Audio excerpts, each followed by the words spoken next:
এবার শফিকের গ্রেপ্তার হওয়া নিয়ে মুখ খুললেন পল্লীগ্রাম টিভি চ্যানেলের পরিচালক রবিউল শেখ। হ্যাঁ বন্ধুরা, তোমরা ঠিকই শুনেছ, ভারত বাংলার বিখ্যাত জনপ্রিয় অভিনেতা শফিককে গ্রেপ্তার করেছে পুলিশ। হ্যাঁ বন্ধুরা, শফিককে নাকি মিথ্যা কেসে ফাঁসানো হয়েছে, এটা নাকি একটি ষড়যন্ত্র। সমস্ত কিছু জানতে পারবা আজকের এই ভিডিওতে একটি লাইক দিয়ে আমাদের এই ছোট্ট চ্যানেলটিকে সাবস্ক্রাইব করে ভিডিওটি দেখতে থাকো।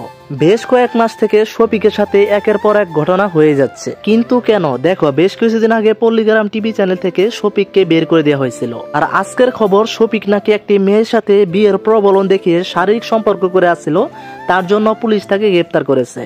তবে শফিক গ্রেপ্তার হওয়ার পর কিছু কিছু মানুষ বিশ্বাসই করতে পারছে না যে শফিক এসব কাজ করতে পারে। দেখো বন্ধুরা, বেশ কিছুদিন আগে যে পল্লীগ্রাম টিভি চ্যানেল থেকে শফিককে বের করে দেওয়া হয়েছিল শুধু এই কারণেই, শফিক নাকি লাল পানি পান করতো, মেয়ে নিয়ে হোটেলে থাকতো।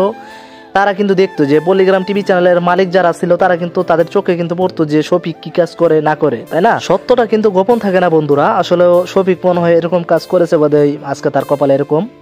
আজ থেকে কয়েক মাস আগে যখন শফিক পল্লীগ্রাম টিভি চ্যানেলে কাজ করে বা ভিডিও করে, তখন থেকেই কিন্তু পল্লীগ্রাম টিভি চ্যানেলের পরিচালক রবিউল শেখ এবং হারুনদা শফিকের এরকম আচরণ দেখতে পেয়েছিল যে শফিক লাল পানি পান করতো বা অন্য কিছু করতো, যে অবৈধ কাজগুলো করতো।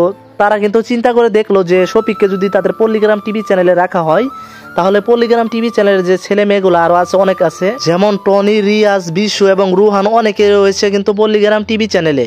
এবং শফিকের এসব আচরণ দেখে কিন্তু তারাও নষ্ট হয়ে যেতে পারে, এই বিবেচনা করেই তখনকার সময়ে পল্লীগ্রাম টিভি চ্যানেল থেকে শফিককে বের করে দেওয়া হয়েছিল। শফিক বের হওয়ার পরে কিন্তু পল্লীগ্রাম টিভি চ্যানেলের যারা মালিক আছে তারা কিন্তু পল্লীগ্রাম টিভি চ্যানেলের শফিককে নিয়ে একটি ভিডিও আপলোড করেছিল তাদের চ্যানেলে, এবং শফিকের নামে কিন্তু এসব কথা বলেছিল। এটা কিন্তু আমার কথা না। তবে শফিক কিন্তু বেশ কিছুদিন আগে লাইভে এসে সবকিছু বলছিল, এবং শফিক কিন্তু বেশ প্রায় দেখা যায় যে একটি মেয়ের সাথে ভিডিও করে, এবং একটা ভিডিও মেয়ের সাথে চুম্বক খাওয়ার ভিডিও কিন্তু ভাইরাল হয়েছিল। এবং সে মেয়েটি কিন্তু আজকে শফিককে ফাঁসিয়ে দিল, মানে শফিকের নামে সেই মেয়েটি কিন্তু থানায় মামলা করছে।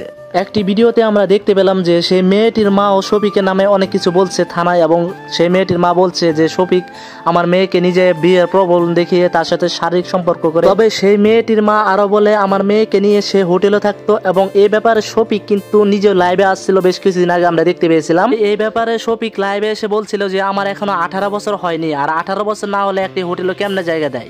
আসলে দুষ্টাকার শফিকের নাকি সেই মেয়ে শফিককে ফাঁসাচ্ছে? বন্ধুরা, শফিকের এই ব্যাপারে তোমাদের কিছু মন্তব্য থাকলে কমেন্টে লিখে যেতে পারো। সবার আগে আপডেট ভিডিও পেতে আমাদের এই ছোট্ট চ্যানেলটিকে সাবস্ক্রাইব করে দিও ভাই। ধন্যবাদ। আসসালামু আলাইকুম ওয়া রাহমাতুল্লাহি ওয়া বারাকাতুহু।